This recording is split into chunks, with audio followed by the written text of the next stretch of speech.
At Believe, our mission is to develop recording artists and labels in the digital world. We believe that the best way to accomplish our mission is to provide them the solutions they need to grow their audience at each stage of their career. Streaming has changed how people discover music, paving the way for the rise of independent artists and labels. With digital, a new generations of millions of aspiring artists can now take their music to the world with TuneCore. In this decade, more artists than ever will find a path to make a living of their art, freely and independently. Digital is changing the way artists are developed. Thousands of artists and labels are now using Believe's technology platform, innovative digital solutions, and relying on the expertise of our local teams in 50 countries. To our 1,500 Believers, continue to learn and be inspired by the many artists whose careers you're contributing to elevate, and be proud of the labels you've helped develop in the past 15 years. To artists and labels, we thank you for trusting us with your creative life, with your digital business. Your independence, your power, and your freedom is our strength. We believe in you. To our digital partners, your unwavering engagement by our side propels us forward. To our new shareholders, your investment will support the development of our talent, our technology platform, and the acquisition of new capabilities. Together, let's shape a respectful, diverse, fair, and transparent future for independent artists and labels. Thank you.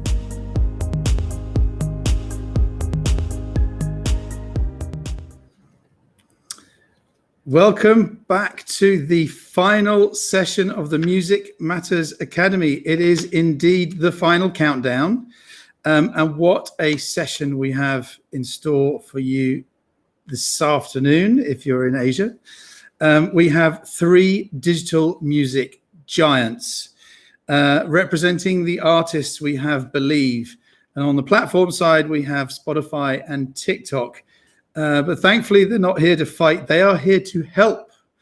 And they want to talk about how they are working with artists and music companies, large and small, and hopefully show some pathways to success. So please do get your questions in the little box, and they'll be fed to me, and we'll try and get them to them as we go along. It's rare that you get to see these three together, unless you're in the Ritz-Carlton bar at Music Matters, of course. So I'm really, really quite excited to be able to moderate this session today. In a moment, you will meet Paul Smith from Spotify, and then Ulla Oberman from TikTok, and then we'll bring them all together for a session at the end where we can ask all your questions. But first, please say a very warm Music Matters Academy welcome to Dennis Ladagieri, the CEO of Believe. And I've been rehearsing that. You did a perfect job, Jasper. Yes. Good afternoon. Good afternoon, everyone.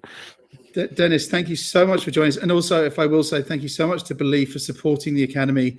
Without you and all of the sponsors, we can't make this possible for the musicians and the attendees and the young execs to join and learn. So thank you so much. But I know who you are, and I've clearly been rehearsing your surname. And with my surname, I'm allowed to say that. But please, a little introduction to yourself. Who are you? Where are you today? And what do you tell your family you do for a living? It's a good question.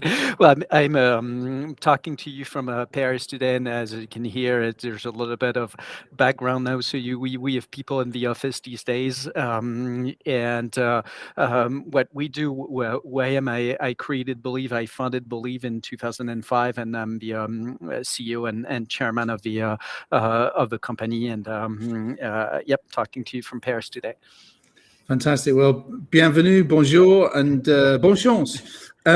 So tell us a little bit more about Believe. Let's say someone's just landed from Mars, and they what does Believe do? And which artists are you working with, and how do you work with artists?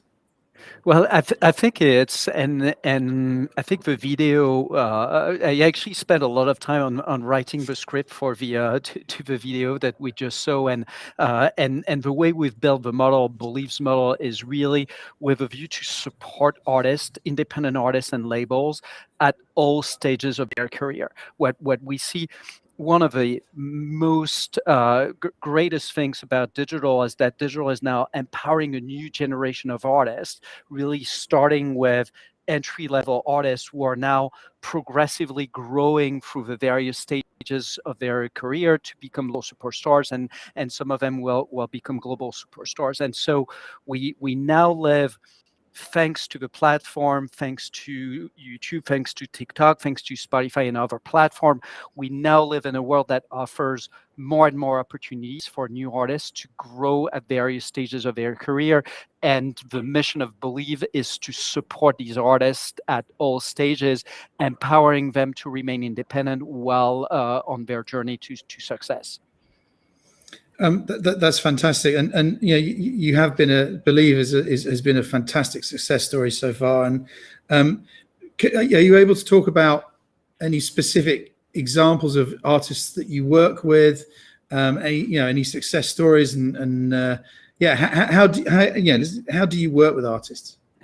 Well, what we see is the way we think about artists and their development is really, I would say, we view this as we view the music generally as a pyramid, which is, if you're a new artist coming into the market, what you really need, you're creating music, what you really need is get your music out there to the world. And this is why we've acquired and we invested a lot in building TuneCore, and we're building new programs now, educational programs, to help artists at very early stages with making their music available and helping artists really navigate through the first stages of promotions. What do you do? And leveraging tools, what YouTube allows, what TikTok allows, what Spotify Discovery allows in terms of building artists at very early stages. And then what you see is we have a different, a second, I would say, level of service for artists who are established artists. We typically require a little bit more support in marketing and promotion, and which is being provided by Believe. And then as they move towards the top, for top artists, what we do provide is almost a full service, I would say, adapted to the digital world. Artists are not developed in the digital world in the same way that you develop an artist in the traditional world. In the traditional world, you use radio, you use television, you use retail to develop the artist. In the digital world, you have similar logics, but you work with your partners, understanding how TikTok works, understanding how YouTube or Spotify work to develop the artist, and pull all of these levers to progressively build the audiences and the monetization of the artist. So it's really, you have to think about music today as bringing adapted solutions to artists at each stage. The solution for TuneCore entry-level artists is not the same as the one that you will need for top artists, and that's what we're aiming to do with Believe, which is bring the right solutions to each artist at each stage of their career. With two additional things, I would say is really. With a service that's really adapted to the digital world, and with respect, fairness, transparency, in a way that allows the artist to maintain ownership of the copyright, so control their career and help them develop in partnership. That's fantastic. So we've asked a lot of our speakers over the last couple of days a kind of a right here and now question. So let's say I've written a song. And I want to get it out there. Now, one of the challenges we've seen with artists throughout the year, 16 years of Music Matters now, is that people think they've written a song or they've uploaded it onto YouTube or TikTok, whatever, and they think that's it. I've done it. It's not right. So what advice could you give new artists watching today? Advice in starting their careers? What do they need to do to succeed? And I know that's quite a big question, but what would you say? What are the few things that you'd give to advice you'd give to new artists? Yeah, the advice I give to new artists is that we live in a much better world than before. So you have access to the audiences. And so if you're a new artist just starting, go into TuneCore, make your music available in front of audiences. And then if you go onto TuneCore, you upload your music is going to be available on Spotify, on TikTok, on YouTube, on Apple Music, all of the services. That's step one, making the music available. And then because of the way the services work, algorithm music progressively, you need to do the work. You need to develop your audiences on these services. Obviously, sure, as a musicians, your friends will come in the traditional world. You probably also play gigs now and then. All of these elements contribute to the development. And then as we grow, help artists, what I would say is the key in the digital world is really to think about yourself as an artist and release music very regularly. You don't build up from the core is what as an artist you must realize is that developing yourself as an artist is going to take time. It takes time and it's very gradual. We don't live in a pop music world. So everybody has a chance, but you need to do the work. So you need to put one track out. You need to put short music video out. You need to put another track out 2 weeks, 3 weeks, 4 weeks, 1 month afterwards, 2 months, 3 months. So you need to be leveraging all of these new platforms to develop yourselves by regularly entertaining, progressively building up your audiences. One of the examples I take very often is one of the global successes we've had, Petit Biscuit, Sunset Lover. When we started with Petit Biscuit, he only had at first he created music in his bedroom, put music out. He had tens of followers in the very beginning, and then hundreds of followers as he put more track out.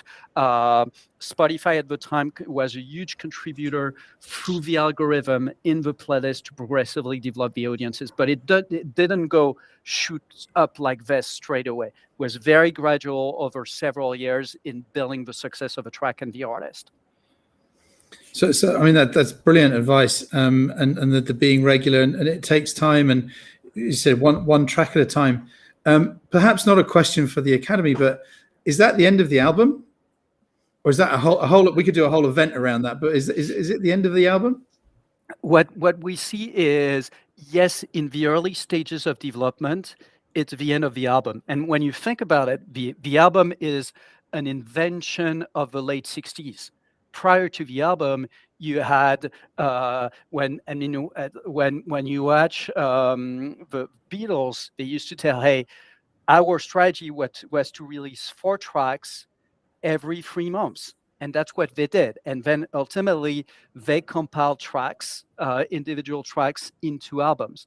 And we live in a very similar world, which is if you're a digital artist, especially at early stages, you want to develop audiences and these followings, and you do it track by track. You want to create events around those track releases. And then ultimately, when you've developed an audience that's large enough, you release an album. For a new artist, do we release an album right away? No, that's my advice is like, that is the worst thing you can do.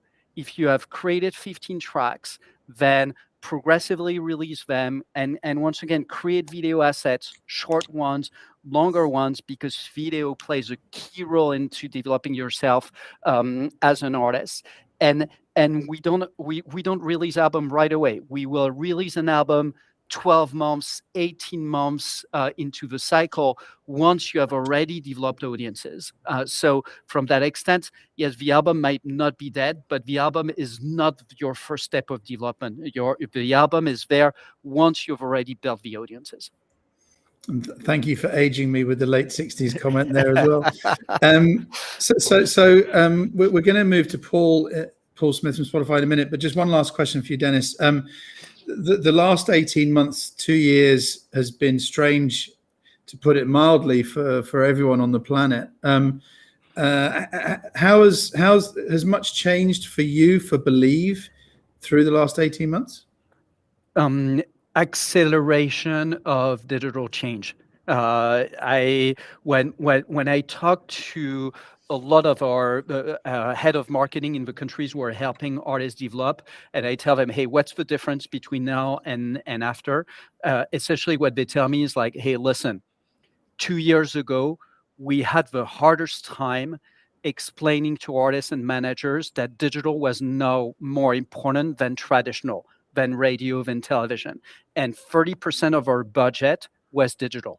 70% was traditional media. Now they're like, everybody has understood. We have no problem. Our budgets are between 80% to 100%. Marketing and promotion budgets are now digital. They go onto the platforms. That's the main change. And so people have understood that in a digital world, especially when you don't have access to concert, where do you find your audience? Where do you develop yourselves in a digital world? You need to be a digital artist with digital audiences, and the levers that you need to pull are digital. They're platform-based, and they're digital levers. That's the big difference. Huge acceleration in artist and manager maturity. So it should be digital matters, not music matters. Digital music matters. There you go. So Dennis, again, thank you so much for joining us from Paris today. We're going to put you into this magic virtual back room there, and we're going to bring Paul Smith up from Spotify. Paul is the global head of international licensing from Spotify. I've known Paul for many, many years. I don't know, is this the first time we've ever been on stage together? I can't quite remember, but Paul, I know that you're literally 4 kilometers away from me right now, but tell us a little bit about yourself. Who are you? Where are you? I've given the hint. And what do you do for Spotify? Yeah, well, Jasper, look, thank you as well. It's wonderful to be here. And thank you to everyone at Branded. Thanks to everyone at YouTube and also Believe as well for sponsoring what is just a fantastic initiative, and boy do we need it in these times. It's just, we really need this. So I'm very excited and very grateful to be talking to you all. Jasper, 16 years. I'm sure we've been on stage, and congratulations to you as well for being nearly 16. I think my first ever Music Matters was way back in 2007, and boy has the industry changed since then. So look, great to be here. My name is Paul Smith. I'm the head of international licensing at Spotify. As Jasper gave a clue there, I am actually based in Singapore, just a few kilometers from where you are at the moment, I think, Jasper, as well. So I'm here in Spotify's APAC hub. 60% of the world's population is here on, 30% of the landmass. And what comes with that is, just a diverse, richness of musical tastes and genres. But, I've been really blessed to work in this industry for, I think, 26 years now. And I've witnessed many key digital milestones and analog milestones as well, which have kind of helped define the industry. So I remember going back, mid-late 90s, I was at Polygram Records, Universal Music, and I was managing the sales of those plastic things called CDs, vinyl, cassettes, things like that. And I was managing these with respect to the big multiple retailers like HMV, Virgin, Tower Records. And then in 2000, I was working for Peter Gabriel's very digital pioneering music distribution company, where we were the first DSP in town. We were powering the likes of Fnac, MediaMarkt, 9MSN, HMV, all of these first initial download stores. And then in 2006, following the Nokia acquisition, I moved out here to lay the foundations of what was going to become, Nokia's big play in music, which comes with music, which was, frankly, this bold, very disruptive music value proposition. And look, then the paradigm shift towards streaming. And that's where I am here. And the last 10 years, we've moved from ownership very much to digital access. And Spotify now has been instrumental in growing the digital market, streaming market. So, Spotify today is the world's most popular audio streaming service. I have to say that. 365 million users across 178 different markets. But look, the way I look at my role at Spotify, and I have an amazing team of people dotted all around the world, is that we provide everything that you listen to on Spotify requires a relationship, requires an agreement, requires the commercial scaffolding that facilitates the music that you hear. So there needs to be permissions, there needs to be a grant of rights. So that is what myself and my team do. And we're dotted all over the world. Thank you. So, and thank you again for joining. Now, the other thing that you haven't mentioned is that you are a musician, right? And so you've got a very, very big role, but you're like the player manager, right? And there's been a lot of talk about DIY over the last couple of days, and do it yourself for young musicians getting involved and stuff. How is Spotify working with artists? Oh, gosh. Well, first of all, yes. I do wear two caps a lot of the time. And, I'm a musician. I'm also a songwriter as well, with very limited success before people start getting excited about that.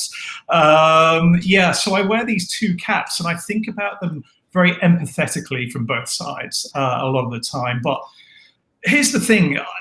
Today in 2021, it's the golden age for the industry. And I really mean that. It feels like the golden age for artists, for creators, for writers.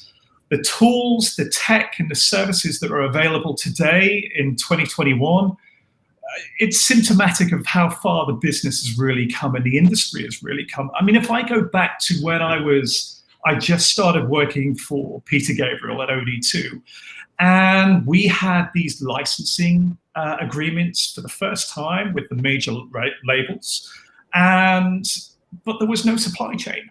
So how are we encoding their music? Well, we were ripping CDs, for goodness sake. So this is how long ago, this is what times were like. And I think Dennis mentioned earlier, we've come an awful long way, and we really have. But I think, Spotify is doing so much for artists now. But before, you think about actually what Spotify can do, there are certain things that need to happen as well. So artists, writers, they need to understand what is available to them. They need to understand, the role of digital distributors. I mean, there are many artist and label distributors, that are out there. And they all ensure fundamentally that your songs can be distributed, not just on Spotify, but on Apple Music, and, Amazon and YouTube. And let's not forget also the regional and the local DSPs that are there as well. So fundamentally, they handle all of the licensing, distribution, pay streaming royalties, things like that. And if you go to Spotify, you'll see also that we work with our preferred partners as well. We work with many distributors, many artist and label distributors. So these distributors kind of like meet our highest standards when it comes to the quality of metadata. Metadata, that was something that was rarely, was basically an Excel spreadsheet in 2001. But, quality metadata and anti-infringement measures as well. We work with these partners as well. So a lot of these services, they provide much more than distribution as well. It's kind of like artist-led services as well. Dennis talked a little bit about them as well, and really cultivating artist development as well. But ultimately, that's what we do at Spotify as well. But that's just the beginning.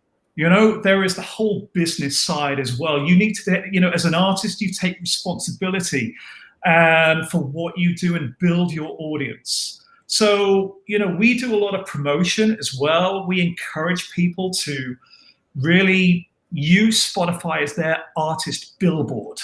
You know, create a profile.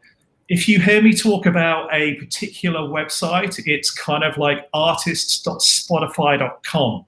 It's available also in the App Store. It's called Spotify for Artists.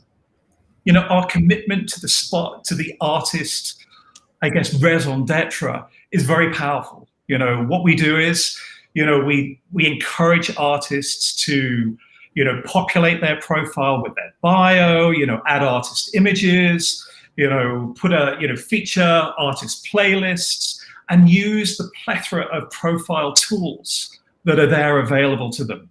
I'll pause there for a second, Jasper. No, it's good, because I was going to say, you know, we've been, all these wonderful conversations we've had over the last couple of days. We've said, you know, things like, so I've written a song, I've produced a song, I've recorded a song now with Spotify. When we were talking to YouTube earlier, it was like, okay, so I've got a video, now what?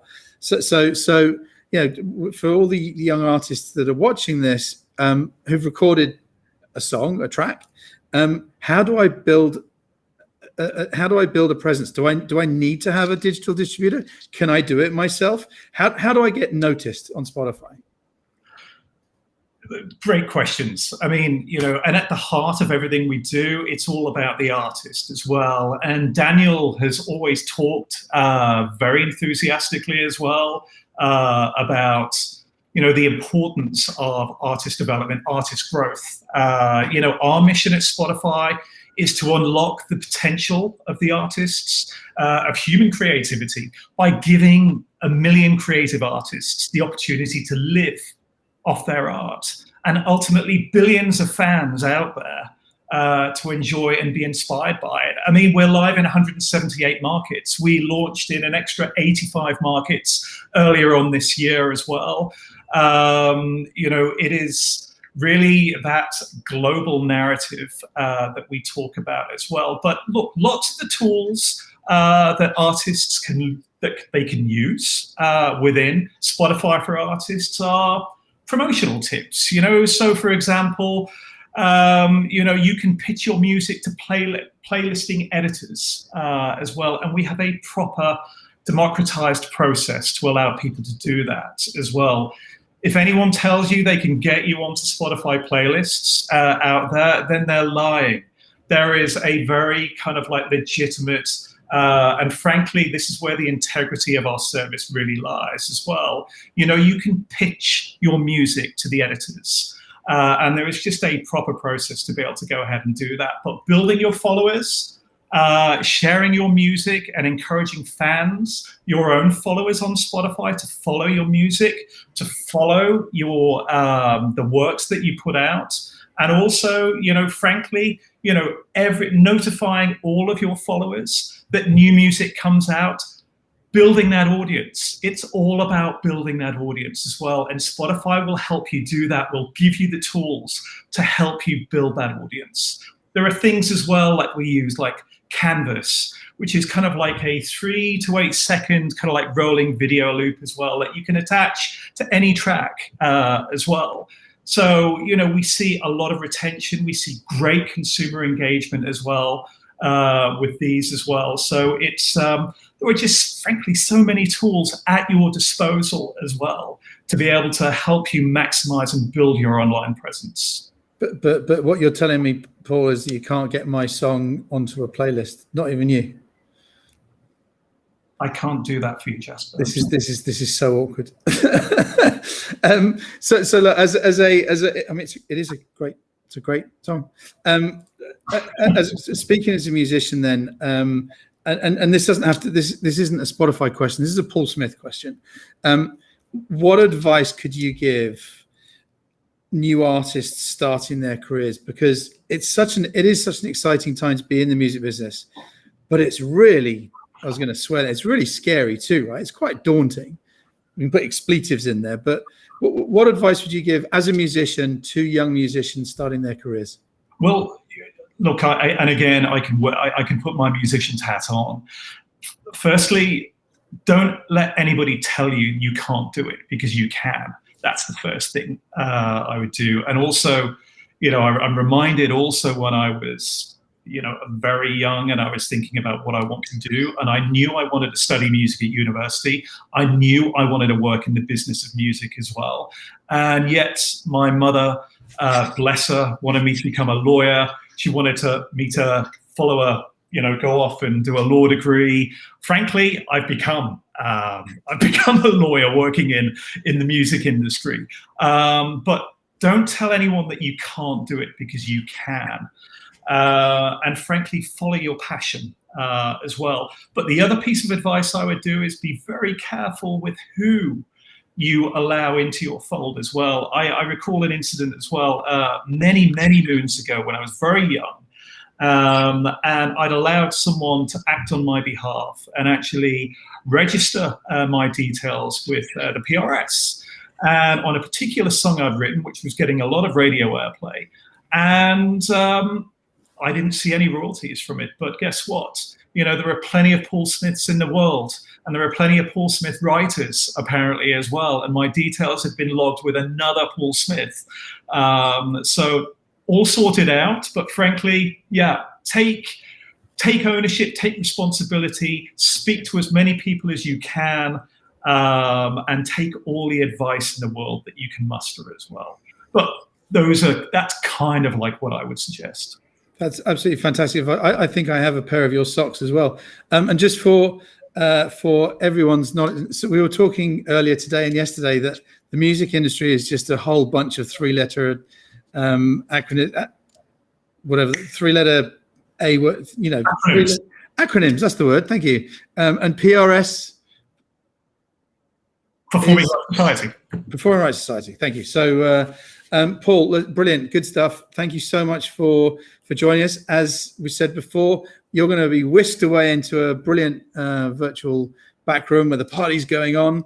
Now, again, please, anyone who's watching, if you want to get any questions in for Dennis, for Paul, or for Ulla, please get them in, and we'll be able to ask them. And remember, also after this session, we have a smaller meet and greet where you can meet and talk to these three wonderful speakers, but you need to click into a different thing when this is over. So up next we have Ulla Obermann. He is TikTok's global head of music.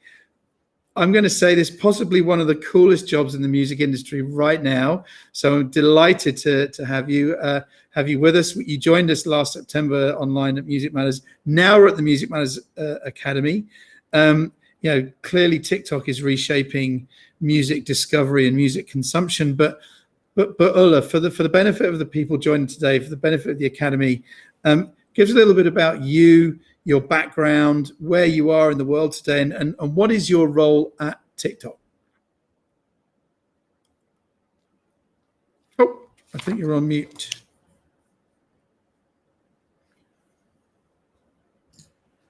I'm in now. Am I? There we go. Can you hear me? There we go. It's okay. It happens to everyone. It happened to me the other day as well, so it's okay. That was a little melodramatic to come in with a muted mic. Sorry about that. Nice to see you, Jeff. It was a copyright infringement, clearly. Anyway, Okay. sorry again. So yeah, tell us about yourself and where you are and your role at TikTok, please. Sure. Yeah. So I am the global head of music at TikTok. I've been at TikTok for about 2 years now, and we'll get into it a little bit, but it's been a very fun and wild ride over the last couple of years. I'm based in our London office. We have offices all over the world, but London has been my home for the last 8 years. I worked for Warner Music and for Sony Music before I came to TikTok, and was based in London. So I've remained there with my family. Currently, I'm in Ibiza, which is very nice. We have spent a little bit of time here. Our offices are still closed and quite virtual in London right now. So I'm working from Ibiza for a little while before things hopefully ramp up fully again in the coming months. We're hoping that we can get everyone, or as many people as possible, back into the office as soon as possible.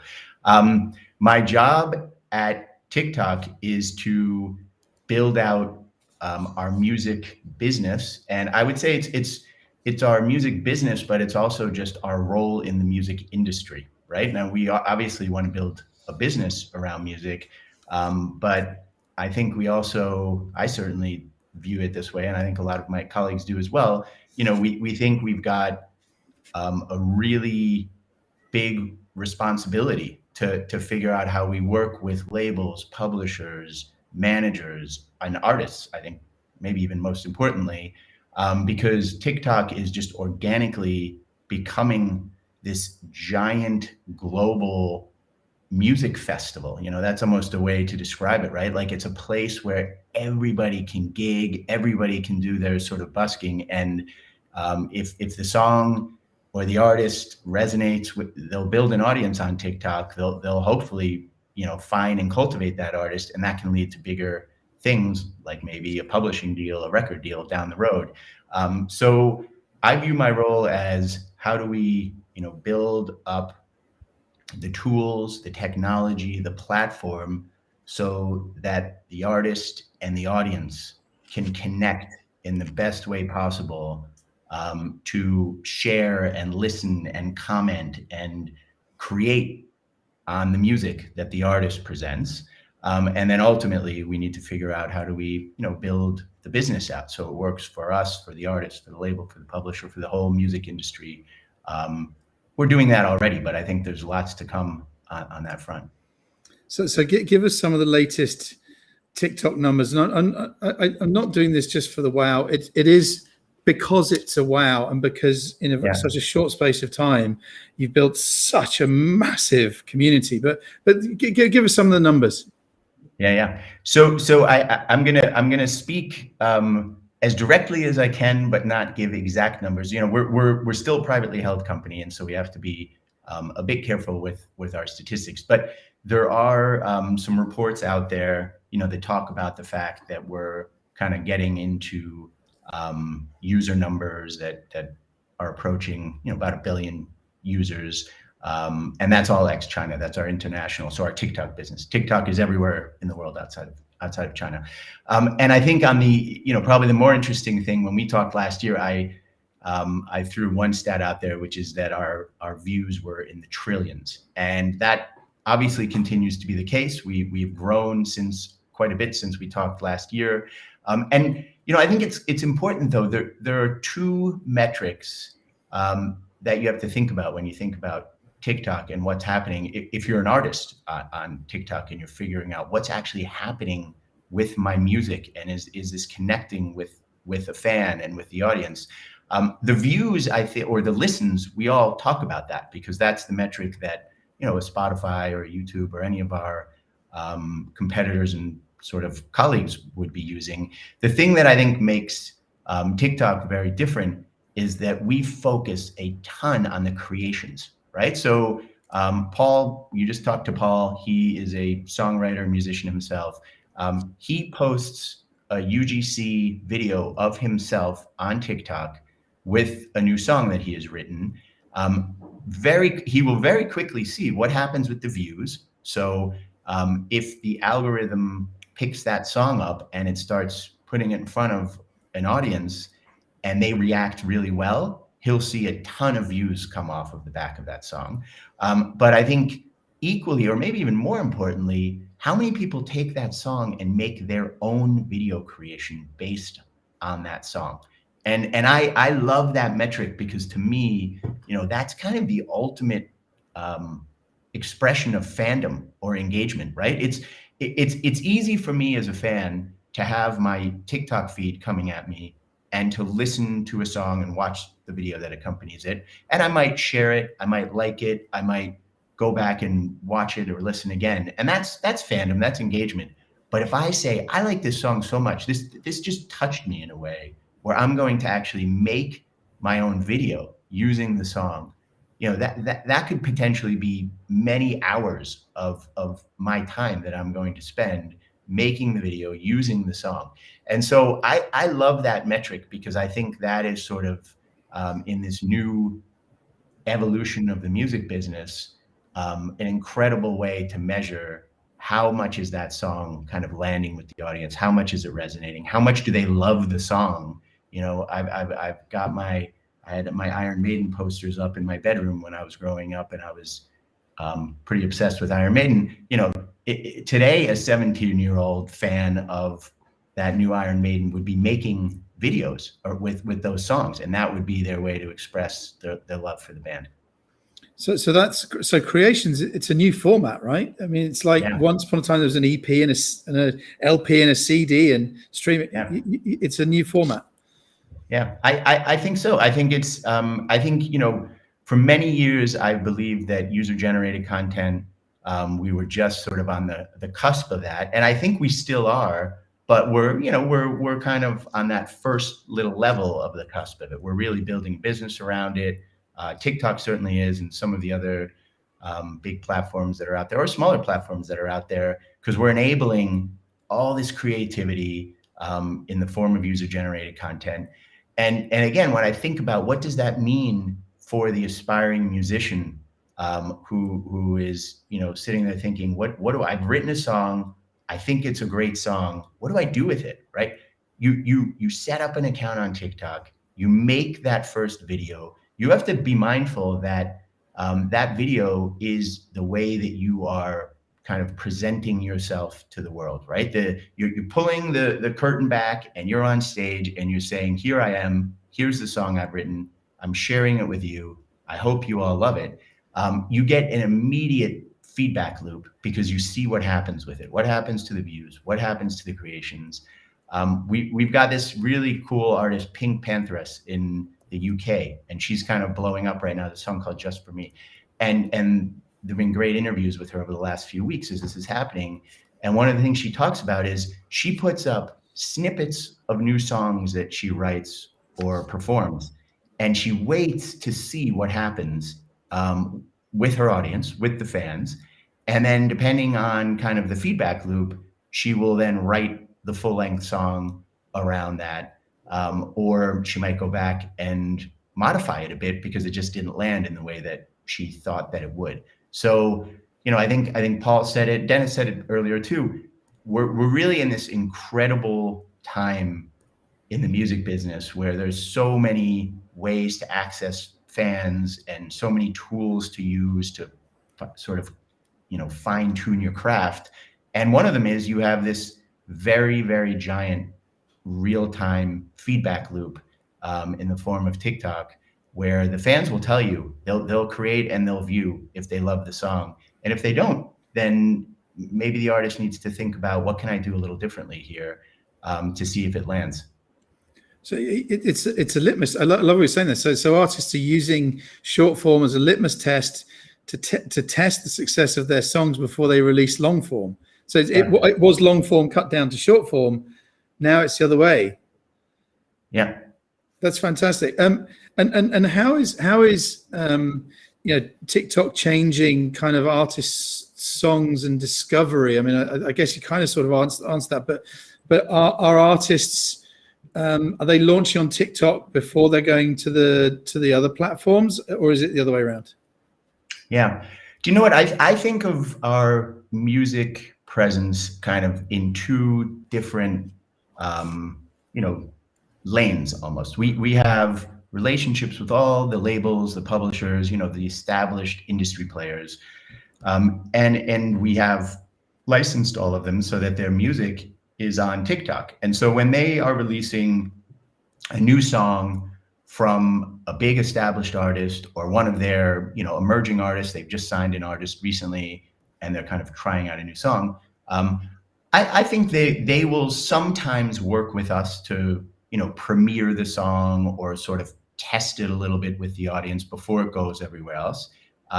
Sometimes they'll release it on TikTok in real time with all of the other platforms, but they'll certainly monitor what happens on TikTok very closely, especially right out of the gate, because you can see a very real-time reaction. You know, that you'll know, like, wow, this is really landing.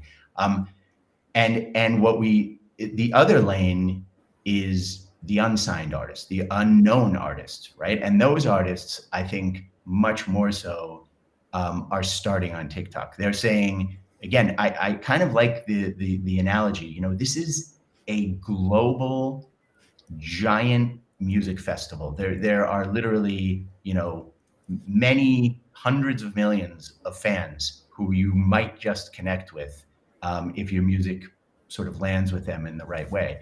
And so you go to Music Matters, you go to South by Southwest, you go to all these festivals around the world, and these are places where amazing, talented new bands are being discovered.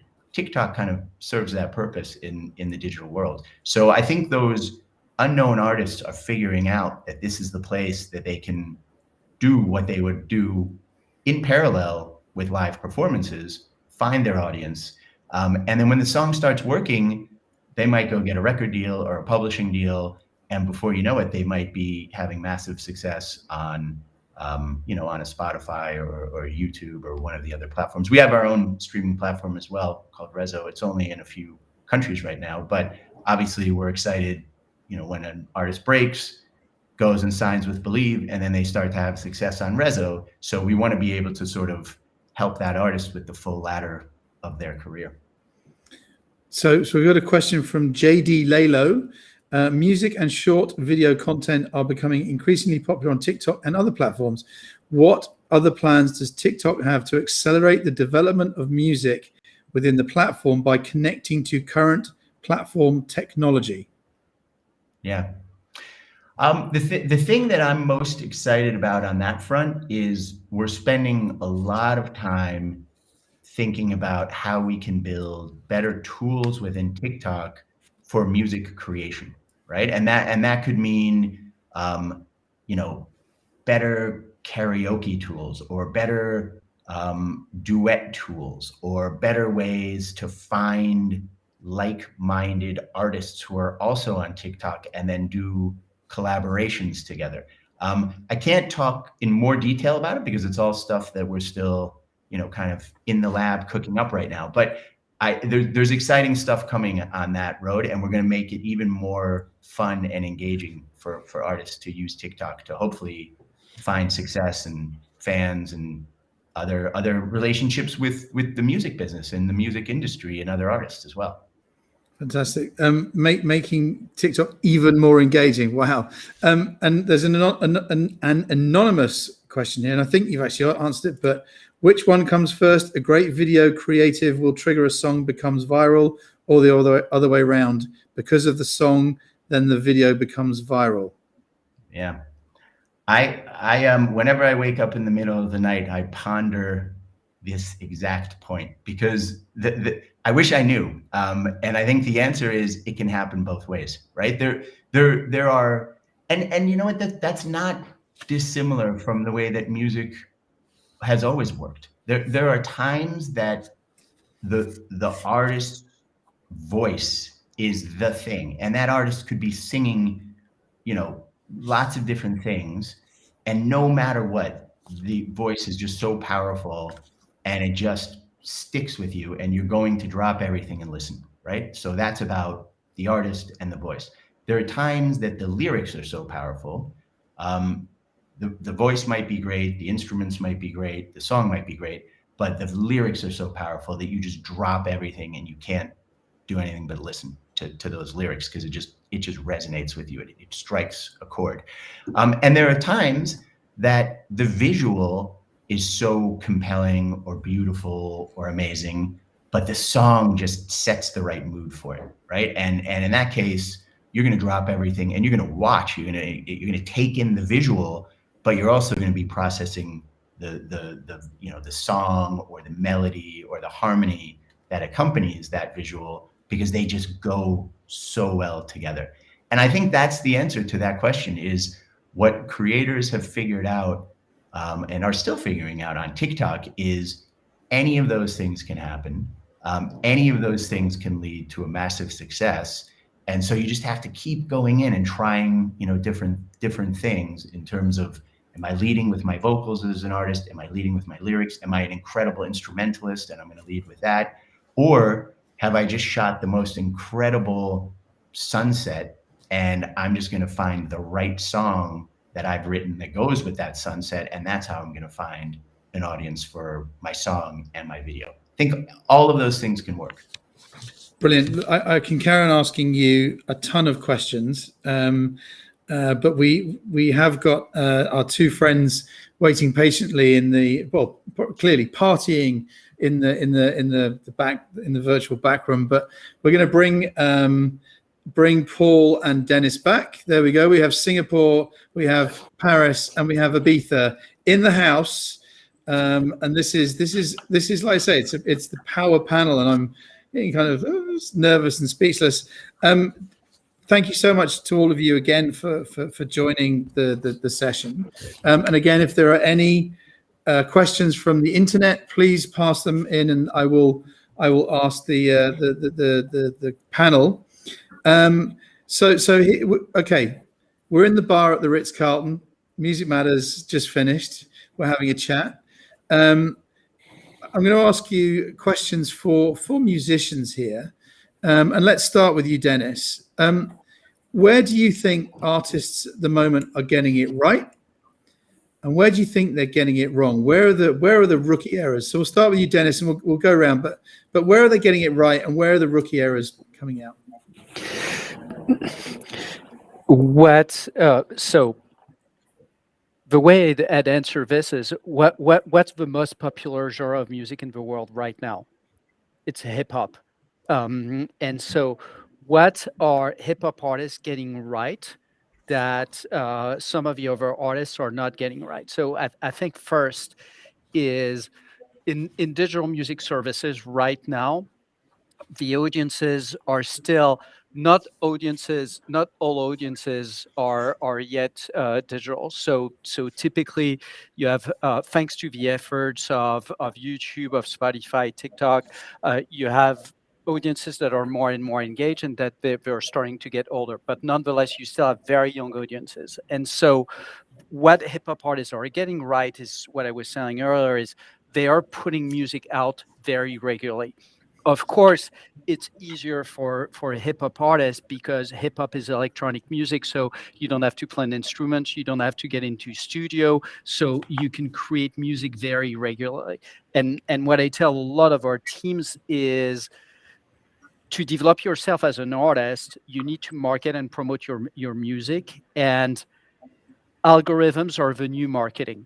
Spotify discovery algorithm, YouTube algorithm, TikTok algorithms, these are all elements that are helping tracks get filtered, get promoted to audiences, besides everything that's being done by editorial teams and the rest, and which are very powerful.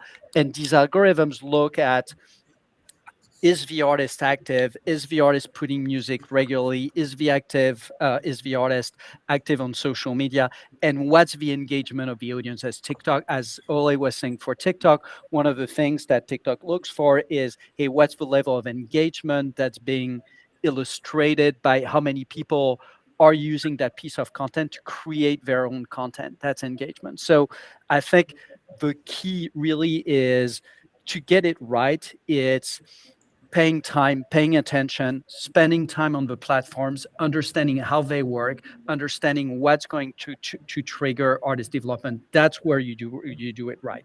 When you do it wrong, or when you don't do it for the digital world, is when you release an album every 2 years or 3 years, and you don't engage with these audiences on the platforms, the likeliness that you will develop in the digital world is much lower. So I would say paying attention, looking at the data, as something Ole was illustrating, hey, looking at what the audience likes, what it doesn't like, and then building on that knowledge to develop yourself. Fantastic. Same question to you, Paul. Where are artists getting it right, and where are they making where are they getting it wrong? It's a super question, and thinking back, if we go back 10, 20 years, the tech, the services, everything that's on offer now, you didn't have that then.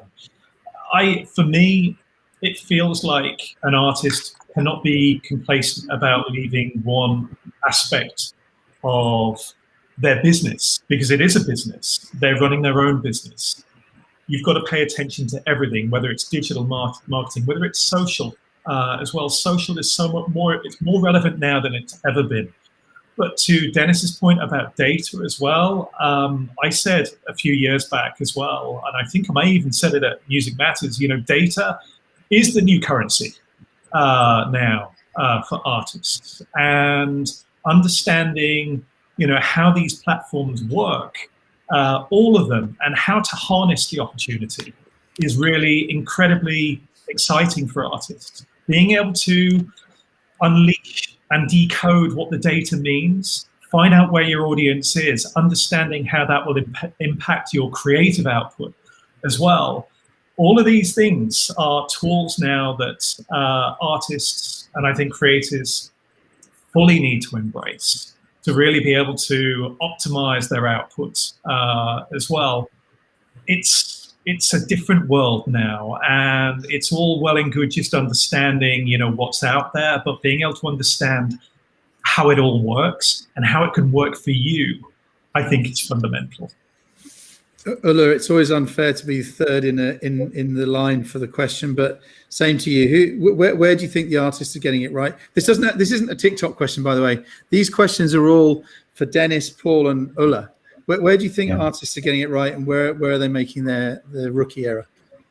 I am one thing that I didn't get to talk about earlier that I'm very bullish on is live streaming. So we're really starting to push live streaming on TikTok, and I see these artists, audience of 5,000, 10,000, 100,000 followers, but they're constantly on there. And they're talking to those fans, telling them, I'm going to start playing you new songs twice a week. Every Tuesday from 6 to 7, I'm going to just get on. I'm going to play some songs. You can give me real-time feedback, and you'll be the first to hear it, and thank you for coming and listening in. I'll go back again to the kind of the giant music festival analogy.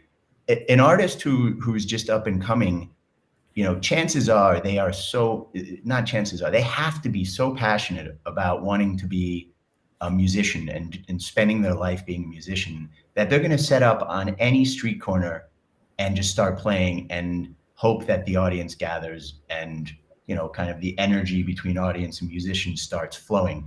I think we can do that in the digital world through these live streaming sessions. So I love when I see an artist who's starting to get some traction on TikTok, get their head around the live streaming functionality and really start to use it in a clever way. I think it's a great way to build audience.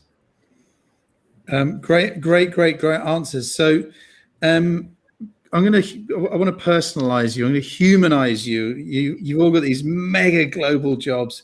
And Ulla, we'll start with you so Dennis can go third. But Ulla, what is the best? I said you got one of the coolest jobs on the planet right now, but what is the best thing about your job right now? The best thing about my job is knowing I've worked in music for 25 years. I've, made a commitment early on. This is what I was going to do. I wasn't very good at being a musician myself. So then the next best thing was working in music. And I've learned, but it's also just in my gut that there's a responsibility to work with these amazing artists. Music's unlike just about any other business because those of us who are on the business side, we're representing real people who are incredibly creative and are trying to make a living with music. And so the fact that I get to work at a platform, that's really going to continue to change the way that music gets discovered and artists get discovered and signed and hopefully become big, successful superstars, if that's what they want. That to me is kind of the most gratifying thing that I could be doing every day. And I'll tell you right now, every person on my team, that's the culture. That's how we think about it. We're like, we've got a responsibility to these artists and to the whole music industry to continue to build it out and to connect the music with the right fans. That's very gratifying. Great answer. Paul, you're nestled nicely in the middle on these, aren't you? We'll start with you next. But what's the best thing about your job, Paul? Well, I've got to echo a lot of Ulla's sentiment there as well. It is, for me, living in such a vibrant part of the world as well when it comes to music, and being exposed to so much different music as well. The great thing and the very empowering thing, and gratifying as well, is seeing all of this music have a global story, have a global narrative. So it's localized content that ends up being listened to all around the world as well, and providing that global audience as well for creators. That's very humbling. Being able to provide a global stage for people's content as well. We say that playlists don't have any barriers, any borders. Well, it's absolutely true. They don't.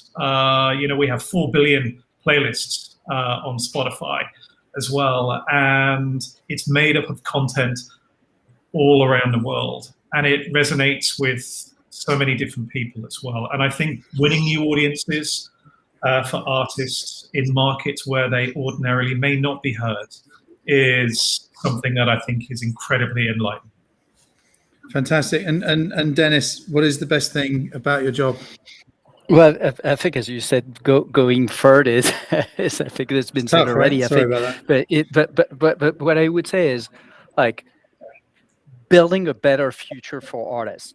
That's what all of us are doing. And what I mean by this is that if you look at the digital world, is better for artists. It's better for artists because you no longer have gatekeeper who told you, hey, you can be part of the market or you cannot be part of the market. Everyone's got a chance. You have to do the work. You have to commit. But if you do so, you have a chance to develop yourself. It's not a hit or miss. You're in or you're out. You have your chances. And so I think that's one. Two, we live in a world where with digital, that's much better monetized than it was before. Especially in Asia, you have territories, Indonesia, Malaysia, a number of territories where the music market was not monetized to the level it is monetized now, and to the level it's going to be monetized 5-10 years down the road. So it means much better opportunities for artists. And then I would say, finally, much more diversity, because all artists have access to the market, and what we see is the market is no longer concentrated in a very limited number of top artists who are capturing 80% of the value. That value still, the top artists obviously still capture some of the value, but there's a growing, I don't like the term, but it's a reality. There's a growing middle class of artists who are making a living of their music. That didn't exist before.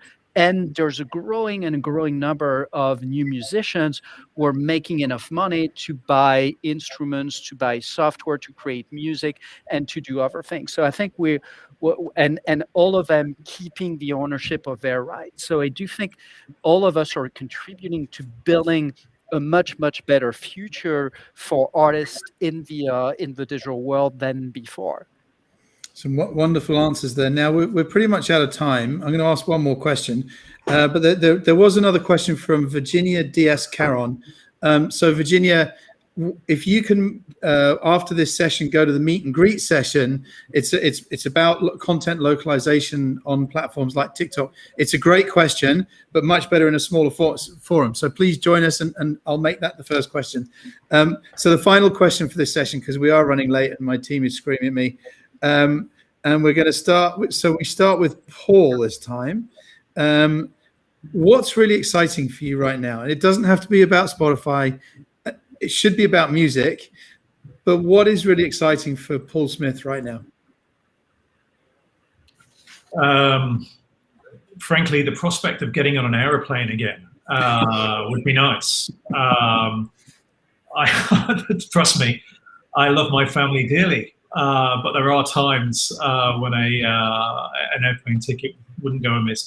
No, I'm personally very excited about the time that this industry is experiencing at the moment. It is, I said it earlier, it's the golden age, and I think there is a heap of innovation that is going on across many platforms at the moment, us included, and I'm very excited about that. So yeah. Brilliant. Ulla, what's exciting in Ulla's world? I've got two things for you. One, at the beginning of the summer, I went to my first live show. It was a DJ set, so it wasn't it wasn't a band performing, but it was a DJ set on a little like rooftop bar. And I actually didn't even know there would be a DJ playing, but I was going there to meet some friends, my wife and I, and then we kind of looked at each other and we said, how nice is it that there's actually live music playing? Because we obviously had all been away from that for a year and a half. So I'm very excited. I know it'll be gradual, but we're getting to the point again where we can see live music and we can socialize with music. That's exciting to me. The other thing that's very exciting to me is I love that on TikTok, and I think all over the industry, we're seeing rediscovery of music that came out decades ago. I made an Iron Maiden reference earlier. I grew up very into heavy metal. I still have a Gibson Flying V, and I can play a few licks on that. And we see the Iron Maiden and Black Sabbath and all these metal bands, Metallica. They're finding new audiences on some of these platforms because their songs get used in new ways. And so an 18-year-old who wasn't even born when AC/DC or Iron Maiden or Black Sabbath were putting out their first albums, they end up discovering this song, and they're like, wow, this is an incredible sound. What is this? And it came out 40 years ago. So I'm gonna keep quietly pushing a lot of catalog music as well, and I love the fact that we can give that a bit of a renaissance. I think, well, Merck Mercuriadis, who was on yesterday, will be very, very happy to hear you pushing the catalogs. Yeah. I wish we'd known, because we could have had Paul on his keys, we had you on the Flying V. I could have got my ukulele out, and Dennis, maybe we could have asked you to do a song. We could have sung Champs-Élysées, la la la, or something like that.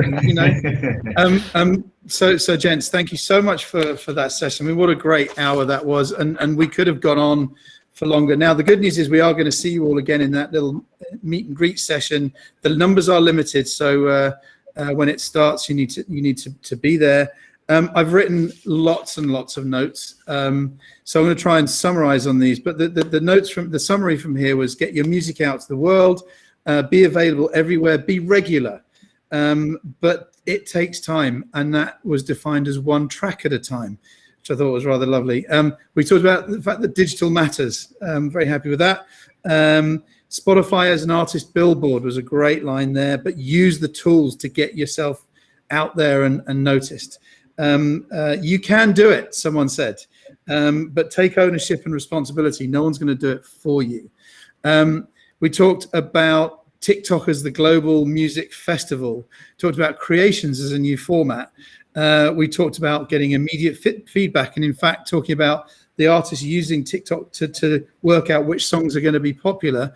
I need to work on this phrase, but for anyone who's over the age of 45, they'll remember in the UK there was a show called the Old Grey Whistle Test, which was basically they would get old blokes drinking pints in a pub to listen to a short part of a song, and if they could remember the chorus, then it was going to be a hit. And the show was called the Old Grey Whistle Test. So this is now the Young Grey Litmus Test, I think, but I need to work on that. I love it. The message was now don't use it. I'm writing it down. The message was keep on trying. Algorithm is the new marketing. Digital is the new currency. And music is about real people. And that was I think that's a lovely way to finish this panel.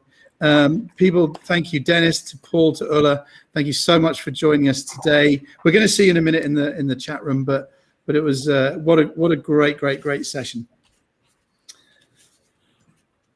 And thank you to everyone who's joined us over the last 2 days. Now we're 2 modules in. There's 6 to go, but I want to again thank all of our speakers over the last 2 days.